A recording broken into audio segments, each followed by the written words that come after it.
Torque develop in induction motor. तो start करते हैं रोटर पे। रोटर पे हमको पता है कि अगर एक पर्टिकुलर स्पीड गेन कर चुका है तो वहाँ ईएमएफ जो इंड्यूस्ड हुआ E2S है, करंट हमारे I2S है और कॉस फाई 2S। तो यही होता है थ्री पर फेज वोल्टेज पर करंट और पावर फैक्टर, यही होता है हमारा वोल्टेज जो एक्टिव पावर जिसको बोलते हो, 3 VPH IPH कॉस फाई। तो E2S तो E2S रहने दिया, I2S को आपने लिख लिया E2S/Z2S लिख सकते हैं, और कॉस फाई R/Z होता है तो R2/Z2S। तो थोड़ा सा इसको सिंप्लीफाई किया, ठीक है। फिर Z2S को नीचे, अब सबको जो स्टैंड स्टिल कंडीशन में EMF है, स्टैंड स्टिल कंडीशन में जो रिएक्टेंस है उसके टर्म में लिख लिया। तो E2S जो था उसको हमने क्या, वो क्या होता है S time of E2 not, तो उसको S टाइम E2 नॉट कर लिया तो S square E2 not square हो गया।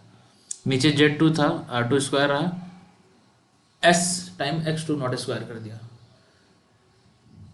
स्टैंड स्टिल के टर्म में लिख लिया। अब ये जो भी पावर डेवलप तुम्हारा मोटर को इनपुट गई है वो सब कहाँ होगा, रोटर को जो इनपुट है पावर तो सिर्फ लॉस या एब्जॉर्ब कहाँ होती है, रजिस्टर में होती है। तो इसका मतलब ये सब जो है I2R फॉर्म में लॉस्ट होंगे ये पावर, ठीक है।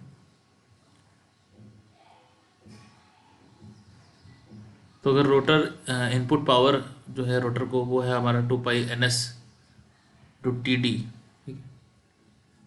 TD लिखा था ना हमने, इनपुट पावर PG/ओमेगा S। तो PG तुम लिख सकते हो कि ओमेगा S, ये ओमेगा S हो गया टोटल, ओमेगा S × TD, ठीक। और S टाइम PG ही तुम्हारा रोटर कॉपर लॉस होता है, S टाइम PG तुमने ये लिख लिया, ये PG हो गया। डेवलप टॉर्क हमने पढ़ा था ना, PG/ओमेगा S लिख सकते हैं, तो ये PG हो गया, ओमेगा S × डेवलप टॉर्क। और S टाइम PG और रोटर कॉपर लॉस होता है। और हम ये भी कह रहे हैं कि ये जो पूरा टॉर्क, ये जो पूरा पावर था, ये हमारा कहाँ लॉस होगा, सब कॉपर लॉस में ही होगा। इसका मतलब ये कहीं ना कहीं एक कॉपर लॉस ही है। तो हमने इस कॉपर लॉस को इसके इक्वेट बराबर कर दिया, ये PG था तो ये SPG हो गया, ये भी एक तरह का कॉपर लॉस है और ये भी एक तरह का कॉपर लॉस में ही जाएगा। तो ये दोनों को इक्वेट कर दिया, यहाँ से इक्वेट करके चीज़ें कैंसिल करके फाइनल हमारे पास एक रिलेशन आ गया ये टॉर्क का, जिसमें 3/2π NS/ओमेगा S इसको बोलते हैं, इसको हमने कांस्टेंट मान लिया 3/ओमेगा S को, तो यहाँ K लिख दिया। तो ये K का मतलब 3/ओमेगा S है बेसिकली, ठीक। तो आप देख रहे हैं 3K/S E2 not square R2 square plus S square X2 not, ये हमारा है डेवलप टॉर्क। अब तुमसे कोई अब ये जानते हो ये बहुत अप्रॉक्सीमेटेड है, ये जो अस्पाक हम कर रहे हैं बहुत अप्रॉक्सीमेट, पहले भी मैंने बात कही, थोड़ा सा ये अप्रॉक्सीमेटेड है। बेमरा में की बात करोगे, बेमरा में तो फिर इक्विवेलेंट सर्किट लेके वो पूरा डिटेल में है, तो जो फॉर्मूला आएगा डेवलप टॉर्क का वो भी बहुत डिटेल में आएगा। बट समझने के लिए तुम टॉर्क स्लिप कैरेक्टरिस्टिक बनाने के लिए एक अप्रॉक्सीमेटेड वर्जन भी समझ सकते हो उससे, फिर उसे न्यूमेरिकल करना भी ईजी होता है। इस तरह से अगर थोड़ा सा अप्रॉक्सीमेशन वाला फॉर्मूला तुम्हारे दिमाग में रहेगा तो न्यूमेरिकल तुम्हारे लिए ईजी होगा करना। स्टार्टिंग टॉर्क के लिए क्या होता है, S की वैल्यू तुमको मालूम है 1 हो जाती है स्टार्टिंग में, ठीक है। तो जहाँ S है वहाँ 1 रख देंगे, तो स्टार्टिंग टॉर्क क्या हो जाएगा, ये S जहाँ जहाँ था वहाँ वहाँ 1 कर दिया, ये हमारा स्टार्टिंग टॉर्क हो गया, ठीक है। Torque at synchronous speed, synchronous speed तो मोटर ज़्यादा नहीं है, अगर चला भी गया तो स्लिप 0 हो जाएगा, स्लिप 0 हो जाएगा तो टॉर्क हमारा भी 0 हो जाएगा, सिंक्रोनस स्पीड पे टॉर्क भी 0।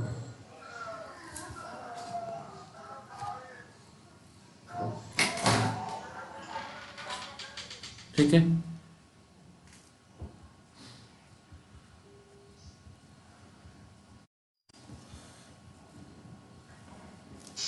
अब इसमें क्या हुआ कि इसको तुम जैसे कि E2 के टर्म में लिखा हुआ है ना, टॉर्क जो है ये यहाँ पे हमारा ये E2 के टर्म में, E2 नॉट मतलब कि रोटर में जो ईएमएफ इंड्यूस्ड हुआ, तो इसको जैसे ट्रांसफॉर्मर करते थे ना टर्न रेशियो के हिसाब से, तो प्राइमरी के ईएमएफ के टर्म में अगर लिखना है तो टर्न रेशियो मालूम है तुमको, E2/E1 = N2/N1 होता है, तो उस हिसाब से E2/E1 is equal to N2/N1, ये बेसिकली टर्न है, number of turn off rotor divide by number of turn off stator. तो इसको तुम पूरे को स्टेटर के EMF के टर्म में भी लिख सकते हो, इस E2 को रोटर EMF को रिप्लेस कर दिया। तो अब टर्न है, ये भी तो कॉन्स्टेंट ही होता है, इसको भी 3/ω/s के साथ मिला के k बना लो। तो वैसे ही फॉर्मूला हम E1 के टर्म में भी लिख सकते हैं जो हमने E2 के टर्म में लिखा, ठीक है। और E1 जो हमारा, अगर हम स्टेटर लॉसेस ड्रॉप्स नेगलेक्ट कर दें तो अप्रोक्सीमेटली इक्वल टू V1 ही होगा। बेसिकली ये फॉर्मूला कई जगह जनरली यूज़ करते हैं और एनालिटिकल क्वेश्चन कई बार तुम्हारे आते हैं न्यूमेरिकल में भी, ठीक है। इसमें S इक्वल टू 1 रख देंगे, स्टार्टिंग टॉर्क हो जाएगा ये। तो स्टार्टिंग टॉर्क जो है वो प्रोपोर्शनल टू क्या होता है, V1 स्क्वायर, सप्लाई वोल्टेज के स्क्वायर के। बाकी जो डेवलप टॉर्क है उसमें S का टर्म भी है, ठीक। क्यों? क्योंकि R2 तो फिक्स है तुम्हारा, जो रेजिस्टेंस है वो है, X2 नॉट भी फिक्स है, स्टैंड स्टिल रिएक्टेंस है ये। तो जो स्टार्टिंग टॉर्क है वो सिर्फ प्रोपोर्शनल है V1 स्क्वायर के। जो डेवलप टॉर्क है उसमें S का भी टर्म है, और फिर यहाँ पे भी S स्क्वायर X2 है, ये दो चीज़ें वेरिएबल है, ठीक है। अब एक आता है कंडीशन फॉर मैक्सिमम टॉर्क। तो किसी भी चीज़ को मैक्सिमम करने के लिए तुम वैसे भी या तो R2 के रिस्पेक्ट में, रोटर रेजिस्टेंस के रिस्पेक्ट में डिफरेंशिएट कर दो, इक्वल टू 0 कर दो, एक तरीका ये है। दूसरा तरीका क्या है कि अब चूंकि E2 मान सकते हो कांस्टेंट, क्योंकि सप्लाई वोल्टेज हमें दे दिए, हम कांस्टेंट रख रहे हैं। स्टेटर का वोल्टेज ड्रॉप अगर रेजिस्टेंस नेगलेक्ट कर लें, इम्पिडेंस, तो E2 भी V1 के बराबर है, कांस्टेंट मान सकते हैं। तो कुल मिला के टॉर्क जो है वो तुम्हारे इस तरह हो जाएगा, E2 भी K में मिला दिया, K1 बोल दिया, ठीक है, ऐसा। अब इसको थोड़ा सा सिंप्लीफाई किया, S ऊपर से कॉमन किया, नीचे R2/S हो गया, ये SX2 का स्क्वायर हो गया। अब इसको थोड़ा सा होल वो बनाया, होल स्क्वायर, ये जो टर्म है पूरा इसको नीचे होल स्क्वायर बना दिया इस तरह से। अब हम बताया कि अगर हमको मैक्सिमम टॉर्क चाहिए तो ये हमारा मिनिमम होना चाहिए, मतलब ये 0 होना चाहिए नीचे का टर्म। तो ये टर्म को आप 0 कर दो, तो वहाँ से आपको कंडीशन मिल जाएगी मैक्सिमम टॉर्क की। कंडीशन क्या होगी, नीचे वाले टर्म को 0 कर दिया तो यहाँ से ये कंडीशन आ गई कि R2 is equal to S time X2 nought बोलो, चाहे फिर R2 is equal to X2S बोल दो। X2S मतलब कि स्लिप रिएक्टेंस है, और वो X2 नॉट लिखते हैं मतलब स्टैंड स्टिल रिएक्टेंस है, तो वहाँ S मल्टीप्लाई होगा, ठीक है। तो ये ही याद रखो, ये काम आता है न्यूमेरिकल में, R2 is equal to S time X2 nought. तो यहाँ से जो S है, तो ये S बेसिकली क्या है, इसको हम बोल सकते हैं SM, slip at which maximum torque occur. और वो क्या होता है हमेशा, वो होगा R2/X2 नॉट, ठीक है, R2/X2 नॉट। तो slip at which maximum torque occur वो हमारा पिक्चर होगा R2/X2 नॉट। ये इसे याद रखेंगे क्योंकि इस पर बहुत सारे न्यूमेरिकल करेंगे, ठीक है, R2/X2 नॉट, ठीक है। तुम देख रहे हो कि ये जो स्लिप है जहाँ पे मैक्सिमम टॉर्क अकर हो रहा है वो सीधे R2 के प्रोपोर्शनल है, मतलब रोटर रेजिस्टेंस के प्रोपोर्शनल है सीधे। लेकिन अगर तुम अब यही कंडीशन ऊपर डालो, क्योंकि मैक्सिमम टॉर्क निकालना है हमें, ये तो कंडीशन आई मैक्सिमम टॉर्क की कि कब टॉर्क मैक्सिमम होगा, और मैक्सिमम टॉर्क कितना होगा, तो ये R2 की जगह पे SX2 ऊपर रिप्लेस करोगे फॉर्मूले में, यहाँ पे मेन फॉर्मूले में इसमें, तो फिर तुम्हारा ये आएगा मैक्सिमम टॉर्क, वैल्यू रिप्लेस करोगे तो ये दिस इज मैक्सिमम टॉर्क,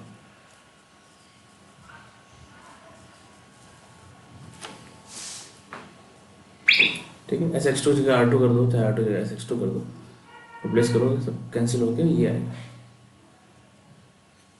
इसका मतलब क्या हुआ, मैक्सिमम टॉर्क तुम्हारा इंडिपेंडेंट है रोटर रेजिस्टेंस के। तो इसका मतलब रोटर रेजिस्टेंस अगर मैं वेरी करता हूँ तो मेरा स्लिप तो वेरी करेगा। कौन सा स्लिप? जहाँ पे मैक्सिमम टॉर्क मिल रहा है, लेकिन मैक्सिमम टॉर्क की वैल्यू नहीं डिपेंड करेगी, मतलब मैक्सिमम टॉर्क की वैल्यू सेम रहेगी हमेशा, लेकिन जिस स्लिप पे मैक्सिमम टॉर्क मिल रहा है वो स्लिप चेंज होगा। तो एक रफ सा तुमको अगर मैं बनाऊँ, अभी तो टॉर्क स्लिप कैरेक्टरिस्टिक हम पढ़ेंगे, लेकिन अगर मैं तुमको उसका कैरेक्टरिस्टिक इस तरह से इस टाइप का होगा, हम बनाएंगे भी। तो ये मैक्सिमम टॉर्क होता है ना इससे। तो जब रोटर रेजिस्टेंस बढ़ाओगे तो क्या होगा, मैक्सिमम टॉर्क सेम रहेगा, स्लिप वेरी करेगी। ये पर्टिकुलर स्लिप है, ये है स्लिप जहाँ पे मैक्सिमम टॉर्क मिलेगा, तो ये वेरी करेगी। जैसे बढ़ाओगे रेजिस्टेंस ये बढ़ेगा। तो ये स्लिप यहाँ पे 1 है और स्लिप यहाँ पे 0 थी, सॉरी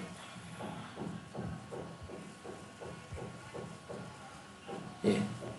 तो अगर रोटर रेजिस्टेंस बढ़ाते हो तो तुम्हारा प्लॉट कैसा बनेगा, तो तुम्हारा प्लॉट कुछ इस तरह से बनेगा, ऐसा। मतलब मैक्सिमम टॉर्क तो सेम रहा बट स्लिप जो है वो बढ़ गई, slip at which maximum torque occur. तो वो हमें फॉर्मूले से ही दिख रहा था, मैक्सिमम टॉर्क के फॉर्मूले में कहीं भी R2 नहीं है, और वहीं slip at which maximum torque occur वो सीधे डिपेंड कर रहा है रोटर रेजिस्टेंस पे।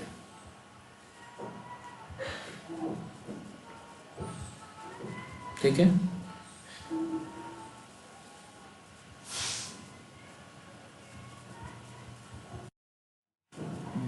और कोई हमसे कह दे कि हमको अगर मैक्सिमम टॉर्क मिल रहा है, स्टार्टिंग में ही मैक्सिमम टॉर्क मिल जाए, तो इसका मतलब क्या हुआ,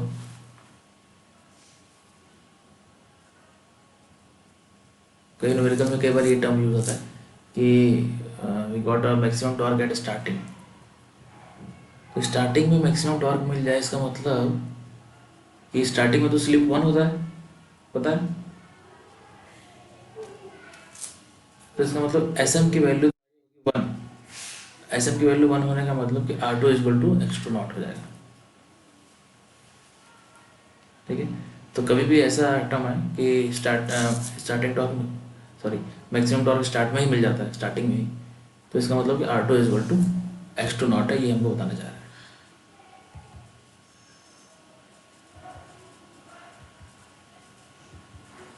ठीक है। कई बार स्पीड भी पूछते हैं कि जब टॉर्क मैक्सिमम हो रहा है तब स्पीड कितनी है, तो हमारा सबसे मेन फोकस रहेगा कि स्लिप कितनी है पहले। तो जब मैक्सिमम टॉर्क हो रहा है तो स्लिप कितनी है, एस एम कैसे निकाला हमने, R2/X2 नॉट से। तो वो जब स्लिप निकल जाएगी जहाँ पे मैक्सिमम टॉर्क मिल रहा है तो फिर स्पीड भी निकल जाएगी NS1 - SM से।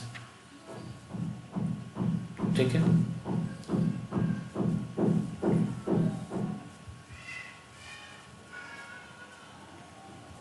ये हो गया, तो स्टार्टिंग का टॉर्क हो गया हमारा।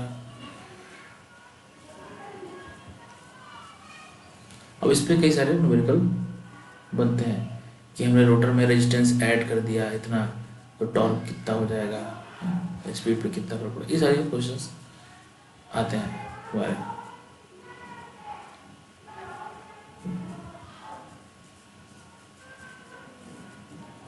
कुछ कंक्लूजन्स तुम यहाँ ड्रॉ कर सकते हो।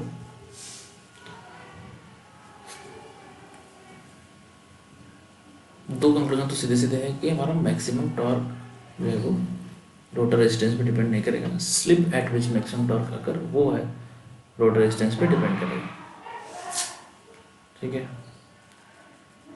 इस पे न्यूमेरिकल लगाएंगे ये सारे, और फिर हम डिस्कस करेंगे टॉर्क स्लिप कैरेक्टरिस्टिक। तो नेक्स्ट में हम अपना टॉर्क स्लिप कैरेक्टरिस्टिक देखेंगे। तो उसमें जो टॉर्क की इक्वेशन हमारे पास है, टॉर्क की इक्वेशन हमारे पास यहाँ पे जो टी डेवलप टॉर्क हमने लिखा है इक्वेशन, ये यहाँ पे है हमारे पास। इससे ही हम अपना एक टॉर्क वर्सेस स्लिप का प्लॉट बनाएंगे। अभी मैंने बनाया है सर, अब तुमको दिखा है, उसी तरह का बनेगा। तो स्लिप वेरी करेगी तो टॉर्क कैसा वेरी करेगा। तो हम लो स्लिप रीजन की बात करेंगे पहले, फिर हाई स्लिप रीजन की बात करेंगे। लो स्लिप रीजन का मतलब कि स्पीड अच्छी खासी है, स्लिप बहुत कम है, तो उस टाइम कैसा रहेगा टॉर्क, स्लिप में कैसे डिपेंड करेगा, और फिर हाई स्लिप के रीजन में किस तरह से डिपेंड करेगा।